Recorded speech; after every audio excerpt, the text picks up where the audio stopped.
Hey wrestling fans, welcome back. This is my post-Raw recap. My God, this was so horrible. From what I've been hearing, everyone in WWE knows that there's a scary future ahead, with the 3 hours coming.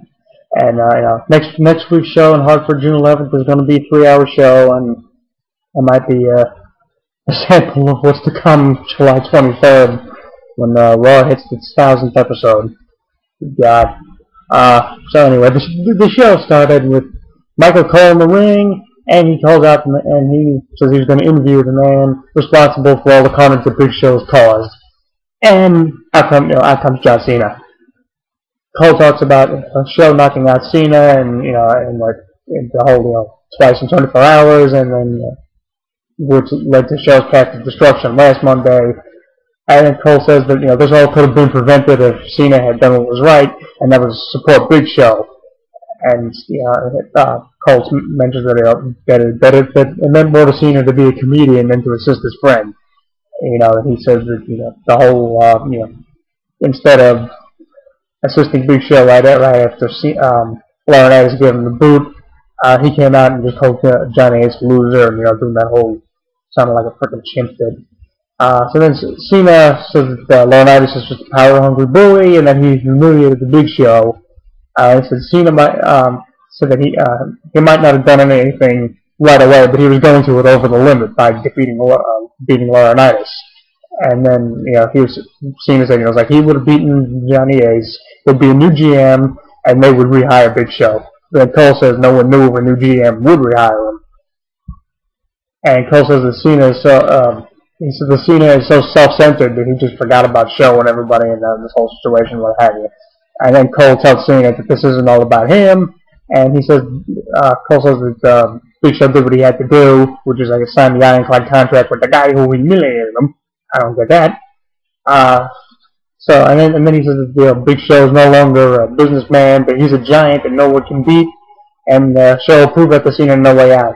Note to be Big Show, I seem to recall him losing thousands of matches. Didn't they just recently have Cody Rhodes call him a WrestleMania choke artist? But I guess we're supposed to forget all that, because this is WWE where you're not supposed to remember anything. So then he says that, Cena says that all Big Show wants is a wallet the size of his waistline. And then, Cena said the Show turns his back on him and the fans, and he was just being his usual funny man self here. It was your typical Cena promo that just makes if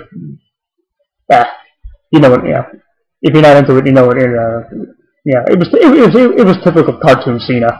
And then Cole says that Cena didn't do anything because he's jealous of Big Show because Big Show won at WrestleMania, and he won the IC title, and Cena also rocked. And Big Show wasn't a punching bag to Brock Lesnar in Extreme Rules. And then Cole says that, he and Cena have been friends for a long time, and that he supported Cena from day one. But now Michael Cole thinks that John Cena is overrated. And, and then he says that, at No Way Out, Show will put the fans out of their misery when he ends John Cena or whatever, And then Cole tells him, and then he reminds Cena that he can't strike an announcer. Why he brought that up, I don't know. Then out comes Big Johnny on his People Power scooter. He says that since he let Big Show pick who he was going to face last week, he said it was only in the interest of People Power, what have you. He's going to let Cena pick his opponent for tonight. Cena was going to pick Big Show, but Laurinaitis said Big Show wasn't there tonight. And then he was going to pick Johnny Ace, but then Laurinaitis says that since he beat Cena at Over the Limit, he is now officially retired from singles competition. But he can pick anyone else on the roster. So Cena says that this is the first good thing that Laurinaitis has done, and then Cena decides that he picks who he wants to face later on in the show. And he says that tonight he'll face someone who he's been watching for years, someone who's uninteresting or uninterested or whatever, and someone who's overrated, and if you ask JR, someone who's been shoved down the fans' throats every freaking week. And he picks his opponent tonight to be Michael Cole. And then Cole gets all, he goes, a little bit of Cena, Johnny, you can't do this. And he's pleading with Johnny to get out of the match or whatever. And then as Johnny wheels to the back, as Cole is all in a panic. This is awful. You know, I mean, this is what, I mean, the show was all about, it was like, they brought back Michael Cole, over the top heel character tonight, and of course, Cena was a stupid superhero cartoony self. So, this whole thing was just stupid. Then we got, Michael Cole backstage with Johnny Ace, still begging to get out of the match, and Johnny Ace says that everyone's jobs are being evaluated. So, and then Cole says that fans don't want to see Cena beat the hell out of him, which actually, I don't think any of them do, because I know I sure as hell didn't want to see it. And boy, did I not want to see what we saw later. And then Laurinaitis says, oh yeah, actually the fans do want to see it. So then he tells Cole to go back to the announce table or whatever, and then he tells him not to call him Johnny. Okay, whatever. Lame-ass segment. So, then we get to one of the few good parts on the show. Sheamus versus Dolph Ziggler. So, match, go back and forth match, just like SmackDown, the match on SmackDown. Sheamus pinned Dolph again. Dolph continues to be a job guy. But then afterwards, Sheamus is on, after the match, Sheamus is on the stage, holding up the belt and everything. And Alberto Del Rio comes out, and hits Sheamus from behind. And, Sheamus makes a bit of a comeback, they go at it, and then Ricardo gets involved, and then Del Rio takes advantage, and he gets Sheamus on the edge of the stage, and he locks the cross arm breaker on him as Sheamus is hanging from the stage. Really good. That was actually a good spot there, and I thought it was a good way to build up to the Sheamus Del Rio match on the way out. So that was one of the few good parts on the show. The Sheamus Dolph match followed by the Del Rio attack on Sheamus's arm. My question about my question though is, like I said, about Dolph Ziggler. It's like now that Randy Orton's been suspended, what are they going to do with Dolph? Just like I guess he's just going to be remain a jobber. Whatever. So we'll go backstage. Johnny Ace is asking some guy where his coffee is, and who better to know about where coffee is than David Otunga, who shows up. And he comes by, and he tells Johnny that next week, Vince McMahon will be returning to Raw to evaluate his, to give Johnny a job performance evaluation. And Johnny Ace acted all shocked, which was kind of stupid because it's like, Laurinaitis had mentioned that Vince was going to be there next week to give everyone a job performance evaluation. Then when Otunga tells him that he's going to give Johnny one too, he was all like, woo. It's like they're forgetting their own storylines in a matter of minutes here. I don't know what they're doing. But I'm not great. So then we go to Sin Cara and Hunico. Solid match. Sin Cara won. They're still using the yellow and blue lighting for Sin Cara's matches. I don't know why, but the match was good. The match was okay for what it was. And now the Ryback Squash gets promoted to Raw, as we see two unknown guys by the names of Stan Stansky and Arthur Rosenberg in the ring, and they do the pre-match promo. They both say some kind of like rhyming thing together or once or whatever. It was lame. Ryback comes out, squashed them. That's it, and that was it. It's like, when are they going to ditch this? It's like having when is Ryback going to he go up against some regulars on the roster? I know he squashed Heath Slater and Derek Bateman for a couple weeks, but now it's been back to him squashing jobbers or unknown guys, and now he's giving him running Muscle Buster to two guys. He's been in handicap matches lately. That's just whatever. Well, the Goldberg push for Skip Sheffield is just not working. So then we go to the announce table. Michael Cole is talking to Johnny Ace in his headset, still pleading to get out of the match, but Johnny Ace just cuts him off. Then before we get to our next match, CM Punk vs. Kane, Daniel Bryan comes out, hops up on the announce table, gets a mic, and says that it's Q&A time with Daniel Bryan. Yes. Has AJ gone delusional since he dumped her? Yes. Will Kane destroy CM Punk tonight? Yes. And then, at No Way Out, will Daniel Bryan become the new WWE champion? Then he goes, yes, champ. That was pretty good, I think. I thought that was good. Daniel Bryan's really good at being the heel. So then we get to Punk and Kane. The only other part of the show that was good, actually, what happened was, Daniel Bryan sat at ringside, He was watching, and while the ref wasn't looking, he kicked Punk. Punk was outside the ring, and Daniel Bryan gave him a couple of kicks in the back. And then later on, AJ came out to tell the ref what that happened, and then Daniel Bryan, asked Skizzy, hey, what are you doing here? And he's getting in the face and everything. And then Punk dives onto Daniel Bryan outside the ring, and then eventually that allows Kane to I think he hit the choke slam on Punk, and he got the 3 count. So it was a good match. I gotta say, Punk is good. I mean, even Kane he got a good match too when he's in there with the right guy. And then afterwards, AJ comes in and checks on Punk, because after since he got choked by Kane, eventually realizes that Kane's still in the ring. Then Daniel Bryan hits Kane from behind, but then Kane gives him the big boot, and that sent Daniel to the floor. Then he went back to AJ, but he just kind of looked at her and then grinned and he walked out. Good stuff here. I thought they did a good job building to the 3-way and the way out. And I'm still hoping that Kane and Daniel Bryan walks out of there with the belt. So then we get to another, I think was the last good part of the night. AJ is backstage, and Josh Matthews is asking if she can explain the look that Kane gave her, because first she was all frightened, and then she smiled at him, and then she did this great role about her. She did this great line about how she was saying, she likes when guys look at her, and she says, he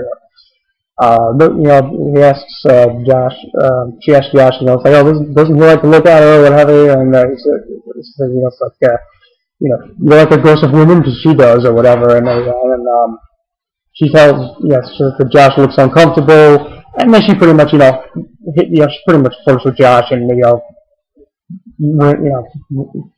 wraps his finger around his tie and everything, and says that that he just might be her type. And then Josh walks off like all freaked out, and JJ had this look on her, had the psycho look on her face. This was good. I'm really digging the way they have. The way AJ is playing this character of being, of being this. I don't know if you want to call it a psycho character or what have you, but the way she's playing this role, just about it's like she's kind of like eyeing everybody and then being all kind of deranged. She's playing it well. And that's the end of what went well on the show tonight. Because then Michael Cole back at the announce table pleads with fans to tweet to Johnny Ace to get him out of the match with Cena. Whatever. Then they show a Big Show video package, and he's saying he doesn't care about being liked by fans anymore. He says he took a deal. He saw a deal with Big Johnny, and he took it, and now he can finally do whatever he wants. And he says, he enjoyed being down Borgus Clay, or as he referred to him, the cheap knockoff that WWE and the fans wanted him to be. The big funny, the big guy who makes himself look like a jackass. And then he says he's not an entertainer, he's a giant. Solid video package, I thought. That's it's like first Brock, not Big Show. Saying they're not entertainers. Everyone's not an entertainer. I'm a doctor, not an entertainer. I had to throw that in there. Good old bones. So then we get to. This was another good match, but didn't make any sense just from storyline standpoint. It was the tag champions, R-Truth and Kofi Kingston against Kurt Hawkins and Tyler Rex. Kofi and Truth win when Kofi gets the pin on Hawkins. I guess a solid match, but Kofi and Truth got mauled by the Big Show last week, and they came out. Kofi's ribs were all taped up, and they were doing all the regular spots. Kofi did the dive off the top rope, he did the boom drop, he did this, he did that, the Trouble in Paradise. And it was and it was all like in the storylines, it was just like no selling the injury, like nothing happened. And that just made no sense. It's just like the guys got the crap beat out of them. They come out for the match taped up, and then they're just having the match and then no selling everything. WWE, you make no sense. So then we get to the dreadful main event, and boy, when I say dreadful, do I mean god-awful dreadful shit here. Super Cena comes to the ring, and and then Big Johnny comes out, and he says that hey, it's cool, everyone wants to see this match, and then he's Cena Cole, but and then he says that in the spirit of people power, Big Johnny always over delivers. So tonight, the John Cena Michael Cole match will now be a no DQ match, and then Michael Cole was working out some more, but and then Laurinaitis says the Cena Cole match will happen and be a no DQ match if Cena can beat this guy. And out comes the former Lord Albert Tenzai. So we get Cena versus Tenzai. Of course, Cena wins. This was the typical, heel beats the crap out of Cena for about 10 or 15 minutes, and Cena makes the miraculous superhero comeback, getting in his backdrop, the 5-knuckle shuffle, and the attitude adjustment and what have you. 1, 2, 3, that was it. And then, of course, Michael Cole all flipping out, and then referee Charles Robinson calls for the bell for the Cole-Cena match to start, and as soon as that happens, Cole just rips his headset off, hops over the barrier, tries to escape. Cena goes after him, throws him in the ring, and Cole actually for some reason, had a microphone in his hands. And he's saying, we don't have to do it this way. He says that, Cole's saying that he and Cena go way back, they're the great friends, and he supported Cena his entire career. And Cole was saying, this is just shake on it, like what normal friends do, And then Cole takes his jacket off, and he screams at the fans, and Cena saying, you think this is funny? And then Cole, he takes his tie off and whatever, and he says, if Cena felt that losing to Johnny Ace at Over the Limit was embarrassing, he'll be more embarrassed when he loses to Michael Cole, and he's like, you put it away, oh, Michael Cole! And he's hitting Cena's chest when he's doing this. And then, he said that he embarrassed Jerry Lawler at WrestleMania last year, and he's, saying, he's undefeated at WrestleMania, so blah, blah, blah, and all that shit. And there's my phone ringing. And then, like I said, Michael Cole says that no one should forget that, who he is and everything. And then Cena just says, tonight, Cole remembered as the guy who got his ass kicked. So the match happens, horrible, horrible match. Cena won, but, during the whole, it was just pure god-awful comedy. Cena just ripped, he locked Michael Cole in the sleeper, and he said that, Lawler ripped the WrestleMania, I think you're the king of apology, blah, blah, blah, and he's holding the microphone, and he's got the Michael Cole sleepers, Cole's face, and I was like, I'm sorry, king! And then Cena says, hey, I think you owe JR an apology, too. And he's like, oh, JR, and then he says, hey, how about mentioning JR's barbecue sauce? And Cole says, it's so fucking good! And this was motherfucking bad. And then Cena said he wishes that there was some barbecue sauce around, and conveniently Jerry Lawler has a couple of bottles. So then Cena hits Michael Cole over the head with the mic. Then Cena goes over the announce table, and Lawler gives him the barbecue sauce bottles, and he pours them all over Michael Cole. And at this point, he completely, he ripped Michael Cole's suit off, and he just poured the barbecue sauce all over Michael Cole. And then he gets an extinguisher and he sprays him with it. It was like hot barbecue sauce or something, and he put him out. Cole's head was smoked up or whatever. I don't know what the hell happened. And then Cena was going to whip Cole up for the AA, but then Tenzai came in and chokeslammed Cena. And then Cole was sitting in the corner for a bit. Then he crawled over, went for covered Cena, kicked out at 2. And then then Cole starts screaming at Cena. Then he goes to get a fire extinguisher to bash Cena with. But Cole, Cena lifts Cole up, gives him the AA. 1, 2, 3. Crappy shitfest is over. Well, at least the match was. Like I say, Cena was as usual. This was all horrible. It was, and then at the end of the show, Michael Cole's is on the floor on the outside, with the barbecue sauce all over himself. And then, just for good measure, Cena sprays him with the extinguisher again to end the frickin' show. My God, this was bad. I mean, it's like, Raw can't, 3 hours? Comcast, are you insane? Ay. This is a slow, painful death sentence we've been condemned to here. We've been sentenced to, whatever you want to call it. This week's show was god-awful. Originally when I wrote my blog, I said I thought it was weak. That's a mild way of putting it. This was nothing memorable on this show. The Cena Cole stuff at the beginning and at the end was all sucked. The beginning was terrible. The end was worse. Cena Tenzai sucked. just because it was the usual, Cena gets beat down, and then and then he turns into Super Cena and makes the comeback. The only good stuff on the show was Sheamus, Ziggler, and Del Rio locking Sheamus in the armbreaker after the match on the stage as Sheamus was hanging off the edge there, and the Punk Kane match, followed by AJ's promo in the back with Josh Matthews. The rest of the show was just really awful. So that's it, and that'll pretty much. I guess that'll pretty much do it. I know, like I've said, that there's scary days ahead in WWE, and everyone in the company knows it. I don't know what God's name Comcast is thinking, but it's like I said, there's scary days ahead for WWE, and they all know it.